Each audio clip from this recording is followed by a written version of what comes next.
Hier haben die Therapeuten Fell, Federn oder Hörner, wie Schafbock Monty. Sie soll ihm vertrauen. Dadurch wird Monty auch Vertrautier genannt. Die 31-Jährige hat Autismus. Dadurch wird sie häufig aggressiv, leidet unter Schlafstörungen. Die Folge? Suna wird oft ausgegrenzt. Durch Monty soll sie lernen, wieder Selbstbewusstsein zu entwickeln. Der gibt mir so die Wärme und so. Das ist einfach, der hat einfach alles, was ich halt eigentlich brauche teilweise auch. Weil mir geht es manchmal auch nicht so gut. Und also teilweise, wenn ich gestresst bin, auch von der Arbeit und so, dann kann ich hier bei den Tieren sein und bei Monty. Hier ist in Usseln. Auf dem Therapiehof von Nina Schönrock und Christian Schulte sollen Betroffene wieder lernen, das Leben zu meistern.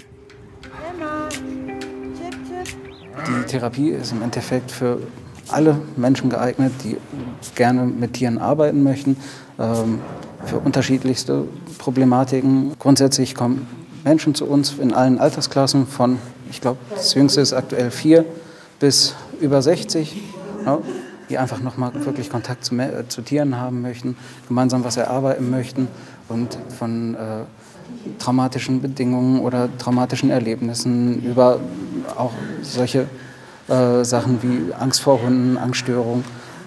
Als Suna das erste Mal auf Monty trifft, hat sie Respekt. Denn sie soll dem 90-Kilo-Bock Kommandos beibringen. Das war natürlich schon, habe ich schon gedacht, hoffentlich stoßt er mich jetzt nicht um. Ne? Oder so. Das ist schon echt ängstlich gewesen, ja. Durch verschiedene Übungen lernt Suna Vertrauen zu ihm und zu sich selbst aufzubauen. Vertrauen, das sie zukünftig in ihren Alltag übertragen soll. Hunde, Schafe, Pferde, Ziegen und Hühner. Bevor sie helfen konnten, musste erst ihnen geholfen werden. Eine Lebensaufgabe, der sich Nina und ihr Mann Chris vor 4 Jahren mit der Gründung ihres Hofes gestellt haben. Ganz besonders, ne? Bei uns kommen 90% der Tiere aus dem Tierschutz.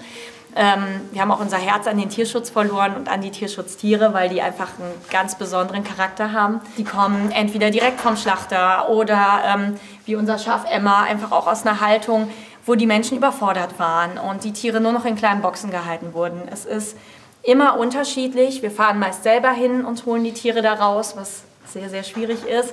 Aber umso mehr ist dann die Bindung. Auch Ben musste erst lernen, mit seinen Gefühlen umzugehen. Seine Mutter meldete ihn vor 2 Jahren zur Tiertherapie an.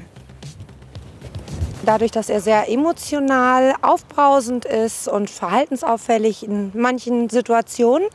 Und da wurde uns Vertrautier ans Herz gelegen. Und das war die beste Entscheidung, die wir treffen konnten. Denn zwischen Ben und Pony Sammy hat sich eine Freundschaft entwickelt. Der 7-Jährige fühlt sich verstanden. Dass er manchmal genauso ist wie ich. Nur kasperisch. Lernen, mit Tieren umzugehen, heißt auch zu lernen, die eigenen Reaktionen zu steuern. Hör auf! Gerade der Ben hat halt eine sehr geringe Frustrationstoleranz. Und wenn dann etwas nicht funktioniert und der Junge schafft es, aus dieser Situation rauszugehen, ohne frustriert zu sein, dann ist das noch viel wichtiger, ein viel größerer Lerneffekt, als wenn wir sagen, oh ja, das Tier hört einfach auf jedes Kommando. Alle 2 Wochen reitet Ben aus. Durch den engen Kontakt zum Pony, durch das Streicheln schüttet sein Körper Oxytocin aus, ein Glückshormon. Auch Sunas Verhalten hat sich geändert. Sie schläft besser, ist nicht mehr so aufbrausend, dank der tierischen Therapeuten. Mein Gefühl einfach, da sagt mir einfach, ich bin hier richtig. Ich fühle mich hier, die sind wie eine Familie für mich. Ich sehe die jetzt nicht nur als Therapeutin.